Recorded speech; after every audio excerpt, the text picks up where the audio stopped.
ایک غیر جماعت دوست نے سوال لگا کہ صحاح کے بارے میں جماعت احمدیہ کا کس کے متعلق؟ صحاح کے بارے میں جی، اور یہ کہا جا سکتا ہے کہ صحیح بخاری کی جو حدیث ہیں قطعی طور پر سچی ہیں، صحیح ہیں؟ میرے علم کے مطابق تو کسی حدیث کی کتاب کے متعلق قطعیت سے یہ نہیں کہا جا سکتا کہ تمام حدیثیں لازماً سچی ہیں، اس وجہ سے کہ جس زمانے میں احادیث اکٹھی ہوئی ہیں اس زمانے میں کم از کم 100 سال تو گزر ہی چکے تھے رسول اللہ صلی اللہ علیہ وسلم کے اوپر، اور ایک 100 سال کی باتوں کے حوالے سے آج کی تاریخ میں آپ دیکھ لیجئے حضرت مسیح موعود علیہ الصلوۃ والسلام کے متعلق روایتیں بیان ہوتی ہیں، سوائے اس کے کہ وہاں اس زمانے میں تحریر میں بات آ گئی ہو، روایتوں پر پورا اعتماد نہیں کیا جا سکتا، بلکہ بعض کی روایتیں جو چھپیں تو حضرت خلیفہ المسیح ثالث کے زمانے میں ایکشن لیا گیا اور کہا گیا کہ یہ قابل قبول ہی نہیں ہے، یہ باقی جو تحریری شواہد ہیں ان سے ٹکرا رہی ہیں، اس لیے ان کو شائع نہیں کرنا چاہیے تھا، ان کتابوں کے متعلق سینسر بٹھا دیا کہ آئندہ سے جو روایات ہوں، جو 100 سال پہلے کی باتیں ہیں وہ تو چھوڑیں، آپ کو 10 سال پہلے کی پوری باتیں یاد نہیں رہتی۔ اب وہاں اجتماع میں سوال اٹھا تھا کہ کیا دستور تھا ہمارا، کیا ہم عہد تلاوت کے بعد اختتامی اجلاس میں بھی عہد تلاوت کے مان بعد دہراتے تھے یا آخر پر دہرایا کرتے تھے؟ تو جتنے میں اتنی باتیں، وہ 10 سال کی بات تھی، وہ اب یہ پوچھ رہے تھے جب ہم آئے تھے تو کیا دستور تھا؟ تو انسانی یادداشت کے دھوکوں کو قطعی دھوکوں کو پیش نظر رکھتے ہوئے ہر انسانی یادداشت کو قطعیت سے درست قرار دے دینا، خواہ وہ شخص جھوٹا نہ بھی ہو، یہ ہے اصل بات جس کے پیش نظر احادیث کو وہ قطعیت حاصل ہونا ناممکن ہے جو قرآن کریم کو ہے۔ آخر ایک فرق ہے، رسول اللہ صلی اللہ علیہ وسلم کی بات بھی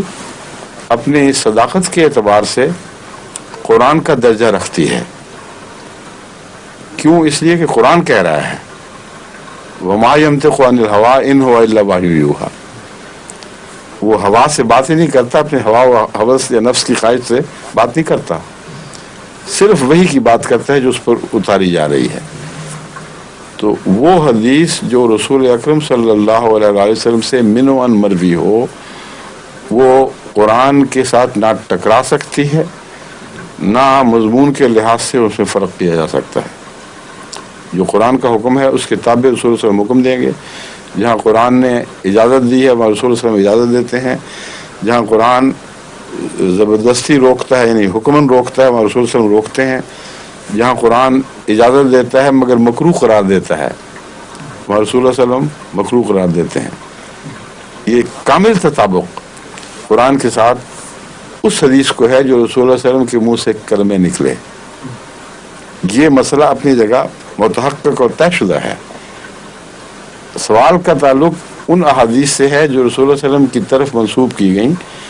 اور کم و بیش 100 سال کے بعد بہت تحقیق کے ساتھ اکٹھی کی گئیں۔ اس میں بحث یہ اٹھائی جاتی ہے صرف کہ جہاں تک ہماری تحقیق کا تعلق ہے یہ راوی معقول لوگ تھے، عام طور پر ان کی یادداشت کے متعلق اعتماد کیا جاتا ہے، ان کے متعلق کوئی جھوٹ ثابت نہیں، اور سارا جو سلسلہ ہے روایتوں کا، ان روایتوں کے سلسلے میں ہر راوی ان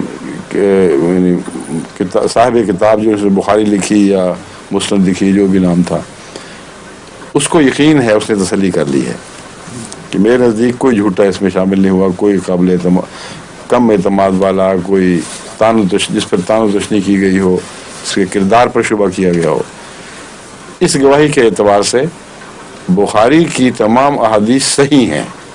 اور صحیح ایک اصطلاح ہے، صحیح کا مطلب یہ ہے کہ اس چھان بین کے لحاظ سے ان انسانوں پر اس بات کا کوئی الزام نہیں کہ انہوں نے نعوذ باللہ عمدن رسول اللہ صلی اللہ علیہ وسلم پر جھوٹ بولا ہو۔ صحیح کا یہ مطلب اگر کوئی لیتا ہے تو غلط ہے کہ ان سب کی یادداشت اتنی قطعی تھی ہر راوی کی کہ وہ انسان بشری تقاضوں سے بالا تھے، اور جس طرح روزمرہ کی زندگی میں ہم باتیں بھولتے ہیں، ان کے متعلق سوال ہی نہیں پیدا ہوتا کہ وہ باتیں بھول گئے ہوں یا غلط سمجھے ہوں، اور الفاظ ایسے بیان کر دیے ہوں کہ ان سے استنباط اور ہو جاتا ہے۔ یہ اگر کوئی کہتا ہے صحیح کے معنی، تو مجھے یہ قبول نہیں ہے، یہ غلط ہے، انسانی فطرت کے خلاف ہے، ہمارے مشاہدے کے خلاف ہے۔ ورنہ پھر جتنے تضاد نظر آئیں گے آپ کو بخاری میں، وہ رسول اللہ صلی اللہ علیہ وسلم کی طرف منسوب ہو جائیں گے۔ جتنے تضاد صحاح ستہ کی 6 کتابوں میں جہاں جہاں بھی ہوں گے اور آپس میں ہوں گے اور ہیں، وہ سارے نعوذ باللہ رسول اللہ صلی اللہ علیہ وسلم کی طرف منسوب ہو جائیں گے۔ تو صحیح کے پیچھے پڑھ کے اہل حدیث لفظ صحیح کے پیچھے ایسا استنباط کر بیٹھتے ہیں بعض دفعہ کہ جو آن حضرت صلی اللہ علیہ وسلم کے تقدس اور قرآنی وحی کے مطابق آپ کے معصوم عن الخطا ہونے کی شہادت کے خلاف ہے۔